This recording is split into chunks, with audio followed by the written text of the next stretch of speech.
चौहान समाज को सभी लोग जानते हैं। दक्ष प्रजापति का इतिहास लिखा गया, प्रजापति जी को सभी लोग जानते हैं। गोहराज निषाद का इतिहास लिखा गया, गोहराज निषाद के वंशजों को, निषाद समाज को सब लोग जानते हैं। इसी देश में ठाकुर को सब लोग जानते हैं क्योंकि महाराणा प्रताप का इतिहास लिखा गया। लेकिन साथियों, इतिहासकारों ने राजा सुहेलदेव राजभर जी का इतिहास नहीं लिखा, इसलिए हमें आपको पहचानने वाला इस धरती पर कोई नहीं था। सबसे बड़ा दुर्भाग्य हमारा आपका यही था। बताइए, सही कह रहा हूं कि गलत कह रहा हूं? लेकिन धन्यवाद देता हूं माननीय नेताजी को। नेताजी ने कहा, इस लोकतंत्र में जब संविधान आया, 1950 में संविधान लागू हुआ, 1952 से वोट चालू हुआ, लेकिन संविधान में इस जो समाज राजभर जाति के लोग थे, ऐसे लोगों को क्रिमिनल कास्ट में रख दिया गया, मतलब कि जन्मजात अपराधी। आप ध्यान रखिएगा इस बात को। मां के गर्भ से बेटा पैदा हुआ या बेटी पैदा हुई, सबके माथे पर लिख दिया जाता था संविधान के द्वारा। यह बता दिया जाता था कि ये राजभर जाति में, राजभर कुल में जो भी पैदा होगा, वो चाहे छोटा बालक हो चाहे बड़ा हो, पढ़ लिख करके होनहार हो जाए, बड़ा हो जाए, नौकरी कर ले, सब कुछ कर ले, लेकिन इसको देश की सरकार, देश का संविधान, देश का कानून हमेशा इस निगाह से देखेगा कि जन्मजात अपराधी है। मैं आपको याद दिलाना चाहता हूं, आज के 25 साल पहले, 30 साल पहले, 40 साल पहले, जब भी आपके थाने के अंतर्गत कहीं पर छिनैती होती थी, कहीं पर चोरी होता था, कहीं पर लूट होता था, कोई भी मामला होता था, उस मामले को दबाने के लिए और जल्द से जल्द गिरफ्तार करने के लिए अगर चोरी करता था किसी अन्य जाति का, तो दरोगा जी की गाड़ी राजभर बस्ती में आती थी और 4 नौजवानों को लाद करके थाने लेके जाती थी। ये बातें क्यों आती थी? इन बातों को हम लोगों ने देखा, समझने का प्रयास किया कि चोरी कोई और कर रहा है, डकैती कोई और कर रहा है, हत्या कोई और कर रहा है। पकड़ के हमारा नौजवान जा रहा है, थाने में नौजवान जाता था, 20 लाठी मारते थे और जबरदस्ती उससे कहते थे कि तुम कबूल करो कि चोरी तुमने किया है। हमारा नौजवान मार के डर से वो कबूल कर लेता था कि नहीं मैंने चोरी किया है, लेकिन उसके बाद जब उसकी जांच होती थी, जमानत लेके लड़का घर आ जाता था और घर आकर के फिर वही समस्या होती थी, चोरी के कोई और करता था और पीटा जाता था हमारा राजभर समाज। आज के 25 साल 30 साल पहले यही ड्रामा चलता था। इसी बात को जब 27 अक्टूबर 2002 को पार्टी बनी, पार्टी बनाने के बाद हम लोग अपने भाषणों में कहा करते थे, अगर हम जन्मजात अपराधी हैं, ये सरकार, ये शासन और प्रशासन अगर हमको मानता है कि मैं जन्मजात अपराधी हूं, तो मुझे अपराध करने का लाइसेंस दे दिया जाए। जैसे ही लाइसेंस मिलेगा, मैं पूरे थाने को लूट लूंगा, डीएम साहब के ऑफिस को लूटने का काम करूंगा, हमको लाइसेंस देने का काम किया जाए। और साथियों, नौबत ये हो गई, हम लोगों ने धरना किया, प्रदर्शन किया, चक्का जाम किया। जब हमारे नौजवान के साथ अन्याय होता था, हम थाने का घेराव करते थे, लाठी चार्ज होता था, पुलिस से भिड़ जाते थे कि हम कदापि अपने नौजवान के साथ अन्याय नहीं होने देंगे। और उसी का दुष्परिणाम निकला साथियों कि बहुत सारे कार्यकर्ताओं के खिलाफ मुकदमा पंजीकृत हुआ, लेकिन अपने कदम को पीछे नहीं हटाना मुना समझे। हमने अपने कदम को पीछे नहीं हटाया, क्योंकि मेरे अंदर जो खून दौड़ता है वो राजा सुहेलदेव राजभर का खून है। इन्होंने विदेश से आक्रांता से लोहा लिया था और मैं इस देश और प्रदेश की सरकार से लोहा लेने का काम हम लोग करते हैं। इस बात के लिए करते हैं कि हम कभी भी झुकने का काम नहीं करेंगे। इस देश के गद्दारों को हमने उनसे युद्ध करके परास्त किया है, तो इस प्रदेश सरकार के गद्दारों से भी युद्ध करेंगे। और जो मेरे माथे पर लिखा गया है जन्मजात अपराधी, इसको भी खत्म करके अमन चैन से जीने का अधिकार दिलाने का काम करेंगे। राजा सुहेलदेव राजभर जी को याद क्यों करना पड़ा? राजा सुहेलदेव राजभर जी की जयंती क्यों मनाई जाती है? राजा सुहेलदेव राजभर जी का विजय दिवस क्यों मनाया जाता है? हम लोग बार बार आपसे क्यों कहते हैं कि नमस्ते प्रणाम बंद करो, आपस में जय सुहेलदेव बोलो? वो इसलिए बोलते हैं कि जब जय सुहेलदेव बोलोगे तो तुमको तुम्हारा इतिहास याद आएगा। जब तुमको तुम्हारा इतिहास याद आएगा तो अपने बच्चों की भलाई के लिए, अपनी बच्चियों की पढ़ाई के लिए निर्णय गलत नहीं लोगे। जो गद्दार बेईमान आपको अपनी राजनीति के दुकान में अपना सामान बना के रखते थे, जब वोट का समय आता था तो लोग दारू मुर्गा पैसा देके आपका वोट लेते थे, ऐसे लोगों की कलई खुल जाएगी और फिर आप भी चालाक हो जाओगे कि मुझे दारू मुर्गा पैसा पर नहीं बिकना है। अगर मुझे बिकना है तो अपने बच्चों की व्यवस्थाओं के निर्माण के लिए बिकना है और उनके हाथ में बिकना है जो हमारे बच्चों के भविष्य को सुरक्षित रखने का काम करते हैं। उसका नाम ओम प्रकाश राजभर साथियों, बाकी कोई दूसरा है। आपको इस बात को जानने की आवश्यकता है। लोग हैसियत हमारी पूछते हैं कि तुम्हारी हैसियत क्या है? अरे भाई, हमारी हैसियत का आकलन करने का दुस्साहस इस धरती पर कोई नहीं कर सकता। आपको क्यों दबाया गया भाई? आपको चोर क्यों कहा गया? आपको लुटेरा क्यों कहा गया? आपको मछली मारने वाली जाति क्यों कही गई? आपको इस धरती पर रहने का अधिकार क्यों नहीं दिया गया?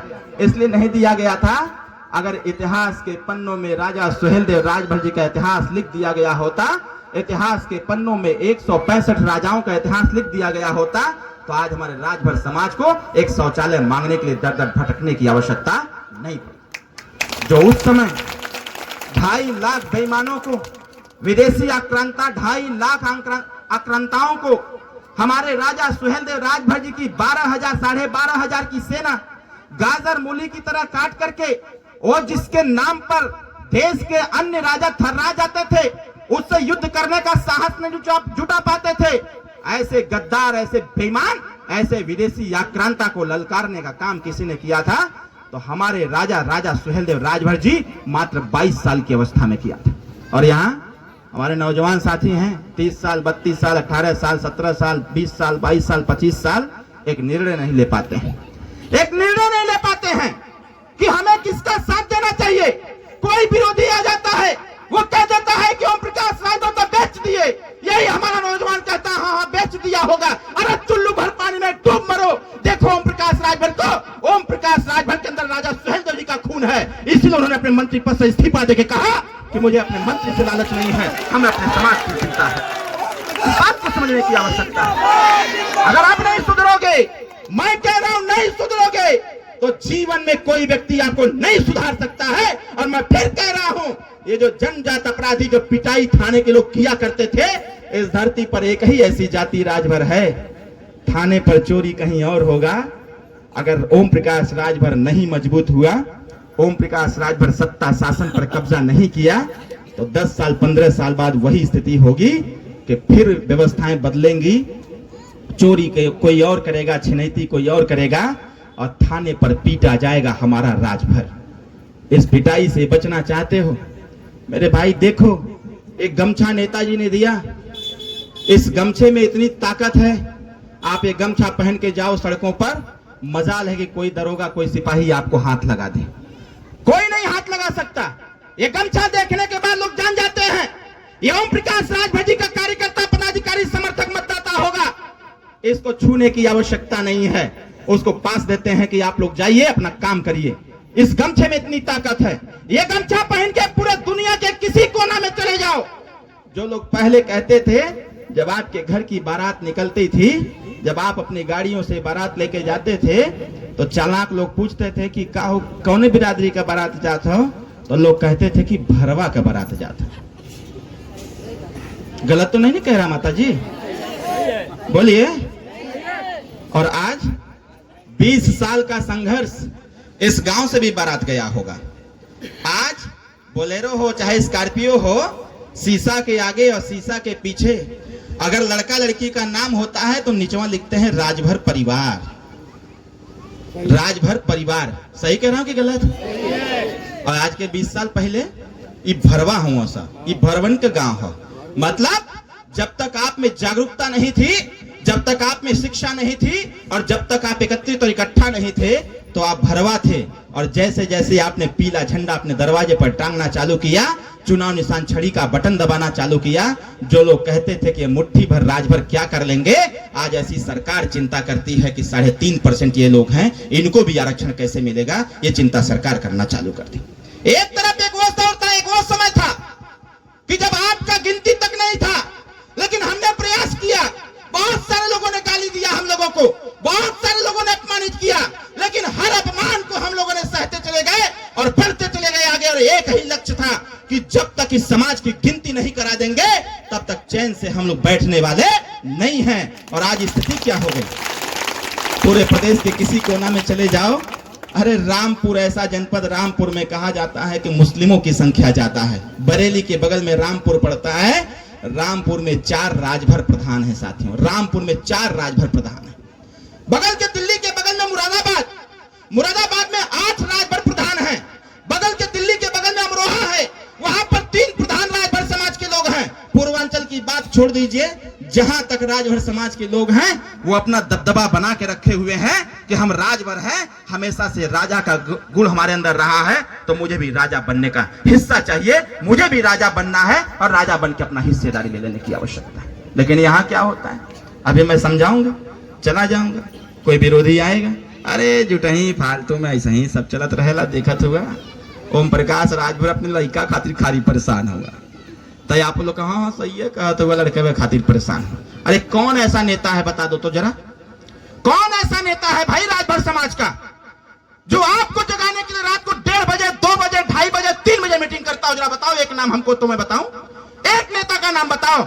लोग आएंगे कहेंगे मैं बिरादरी का नेता हूं, हमको वोट कर दो। अरे वोट करके क्या पाओगे? वोट तो लंबे समय से करते चले आ रहे हो। अगर वोट करने के बाद भी अगर आपकी जाति पहचान न बन पाई तो फिर हिस्सेदारी कहां से प्राप्त होगा? ये बात करने की आवश्यकता है, समझने की आवश्यकता है। आपको छोटे छोटे लोग, एक नेता ने, एक नेता जिस प्रकार से राजा सुहेलदेव राजभर, एक राजा पूरे दुनिया को संदेश दे दिया, पूरे दुनिया को। आप कल्पना करना मेरी बातों को, एक राजा सुहेलदेव राजभर, एक राजा पूरे दुनिया को संदेश दे दिया। अगर भारत के तरफ गंदी निगाह से देखोगे तो तुम्हारी आंख निकाल ली जाएंगी और आंख निकाल करके हमारे भारत के बच्चे गोटी खेलने का कार्य करेंगे। ऐसा संदेश दुनिया के लोगों को देने का कार्य किया। और एक युद्ध, महाभारत का आप सीरियल देखे होंगे टीवियों में, पता है राजा सुहेलदेव राजभर जी, महाभारत के भी बड़े महायुद्ध एक हुआ था राजा सुहेलदेव राजभर जी के साथ, महाभारत से भी महाघनघोर युद्ध। और ऐसा युद्ध कि जिसको करने के लिए कोई तैयार नहीं हो रहा था, लेकिन इधर आपका राजा एक तरफ 2.5 लाख, दूसरे तरफ 12,500 की सेना, और 12,500 की सेना ने काल बन करके विदेशी आक्रांता पर टूट पड़ा और ऐसी नौबत पैदा कर दिया कि 22 दिन का घनघोर महायुद्ध, और 22.5वें दिन उस विदेशी आक्रांता के पास कोई एक सेना नहीं बची थी। जब वो भागते भागते कुटला नदी के किनारे गया तो वहां जाने के बाद एक गुफा में छिप गया था। आप एक कहानी सुने होंगे, एक कहानी सुने होंगे गिरगिट वाला, सुने होंगे ना गिरगिट वाला, गिरगिट और मकड़ी वाला। एक मैंने पढ़ा है इसको कक्षा 7 में। राजा था एक ठो, भागते भागते पहुंच गया, हमारी किताबों ने उसको राजा बता दिया, जबकि वो आक्रांता था। अध्यक्ष आप भी पढ़े होंगे। एक राजा था, भागते भागते पहुंचा, गुफा में जाकर के छुप गया, मकड़ी ने पूरा मकड़ जाल लगा दिया। दूसरा जो राजा था वो भागते भागते पहुंचा, उसको कहीं नहीं सुधा, वो लगा सोचने कि आखिर वो गया कहां। जब उसका ध्यान जाता है उस गुफे की तरफ तो जाता है तो देखता है कि तो मकड़ी जाला लगा रखी है। राजा को समझ में नहीं आता है कि मैं क्या करूं। तब तक उसी गुफा के ऊपर एक पेड़ पर गिरगिट बैठा हुआ था। गिरगिट बार बार अपना गर्दन ऊपर नीचे कर रहा था। राजा को समझ में नहीं आ रहा था। जब ध्यान से राजा ने देखा, समझने का प्रयास किया, तो राजा को पता चला कि गिरगिट इशारा कर रहा है कि ये तुम्हारा जो बेईमान धूर्त है इसी में है, तुम चलाओ तीर, इसको निकाल के मार डालो। नाम नहीं दिया था किसी ने, बस एक राजा था। अरे वो राजा यही राजा थे, महाराजा सुहेलदेव राजभर। जब विदेशी आक्रांता के साथ युद्ध हुआ नानपारा के मैदान में, जब वहां उसकी सारी सेना मारी गई तो त्राहिमाम करते हुए जान बचा के भागने लगा। भागते भागते जब पहुंचा कुटला नदी के किनारे, आज भी वहां पर माननीय नेताजी के लेटर पैड से, नेताजी के प्रयास से 287 करोड़ रुपया दे करके कुटला नदी का विस्तार किया गया है, पर्यटक स्थल घोषित किया गया है। वो वही स्थान है जहां पर विदेशी आक्रांता जब अकेले बच गया। आप कल्पना करिएगा कि आप क्या हैं। एक तरफ एक वो दौर था कि जब उसके नाम से अच्छे अच्छे राजा उसकी दास्तान को स्वीकार करते थे और अपनी पूरी सेना उसको दे देते, लेके जाइए हम आपकी दास्तान को स्वीकार करते हैं, हमको मत मारिएगा। और ऐसे विदेशी आक्रांता को रोकने का काम किसी ने किया तो 22 साल के लड़के ने, जो राजभर समाज से था, महाराजा सुहेलदेव राजभर जी ने किया था। और जब उसको अंतिम युद्ध के दिन जब भागते भागते पहुंचता है कुटला नदी के किनारे, वो जाकर के उसी में छुप जाता है गुफा में। और जैसे गुफा में छुपता है, मकड़ी पूरा जाला लगा देती है। राजा सुहेलदेव राजभर घोड़े पर सवार होकर सोचते हैं कि आखिर गया कहां। देखते हैं गुफा की तरफ तो मकड़ी जाला लगा रखी थी। जैसे ही उनका ध्यान जाता है गिरगिट पर, तो गिरगिट बार बार ऊपर नीचे मुड़ी करता है। वो समझ नहीं पाते हैं, लेकिन उनका घोड़ा समझ जाता है कि इसी में है। उनका घोड़ा समझ जाता है तो इसी में है। उनका घोड़ा पैर उठा के धम्म मारता है। राजा सुहेलदेव राजभर जी समझ जाते हैं कि यहीं पर है। राजा सुहेलदेव राजभर जी शब्द भेदी बाण चलाने का ज्ञान जानते थे। ये शायद कुछ लोगों को पता होगा। राजा सुहेलदेव राजभर शब्द भेदी बाण चलाने का ज्ञान जानते थे। ये इतिहास के पन्नों में आपको नहीं मिलेगा। आप किसी से पूछेंगे तो वो कहेंगे ऐसा ही है। कौन जानता था कि राजा दशरथ जी को भी शब्द भेदी बाण चलाने का ज्ञान प्राप्त था? वो तो अंधे थे ना भैया, अंधे थे ना वो, दशरथ जी नहीं, सॉरी, राजा दशरथ जी को भी पता था शब्दभेदी बाण चलाने का ज्ञान, और आज पूरा सब लोग जानते हैं। पृथ्वीराज चौहान भी शब्दभेदी जानते थे, पृथ्वीराज चौहान भी शब्दभेदी जानते थे, ये सब जानते हैं। लेकिन सुहेल देव जी जानते थे, इसके बारे में कोई नहीं जानते। बताएंगे तो क्या झूठे कह रहे हो। लेकिन जब इतिहास के पन्ने खंगाले गए और विदेशी जो आक्रांता थे, जब उनके इतिहास को पढ़ा गया, मुस्लिमों के इतिहास को पढ़ा गया, तब उसमें लास्ट में आता है कि राजा सुहेल देव राजभर एक तीर चलाए थे, और वो तीर शब्दभेदी बाण उसी का नाम है। शब्दभेदी बाण का जो ज्ञान था उनको, वो तीर चलाए थे, वही तीर जाकर के मकड़ी का झाला चीरते हुए जाकर के उस विदेशी आक्रांता को लगा था, और उस गुफा से चिल्लाते हुए बाहर आया था। और राजा सुहेल देव राजभर अपनी 80 किलो की तलवार से उसका 2 धड़ कर दिया था। एक को कुंड में फेंक दिया था, और दूसरे को वहां पर जो तालाब है उसमें फेंकने का कार्य किया था। ये बहुत कम लोग बताते हैं। और उसके बाद जब घोषणा हो गया कि भारत में अब किसी आक्रांता का प्रवेश नहीं होगा, राजा सुहेल देव राजभर ऐसे पराक्रमी, इनकी सेना इतनी पराक्रमी है, इसीलिए इस भारत का नाम भरों के नाम पर रखा गया है। इसको भी आप बताएंगे तो लोग कहेंगे क्या बकवास करत हो भाई। लेकिन इस चीज को जब आप तह तक जाएंगे तो पता चलेगा कि ये भारत का नाम भी भरों के नाम पर है। लोग नहीं मानेंगे क्योंकि हम कमजोर हैं, हमारी बात अच्छी नहीं लगेंगी लोगों को।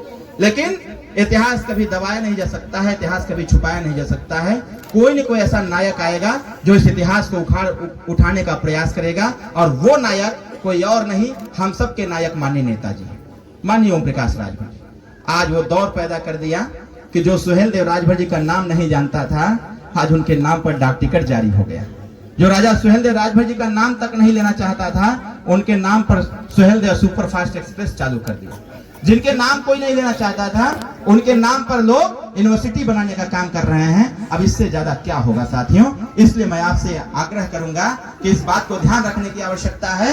अब तो देश के माननीय प्रधानमंत्री जी भी अयोध्या से आके एक बात बोलते रहते हैं कि ये देश विकसित और विकासशील तब तक नहीं होगा जब तक ये देश राजा सुहेल देव राजभर जी के आदर्शों पर नहीं चलेगा, तब तक देश विकास नहीं होगा।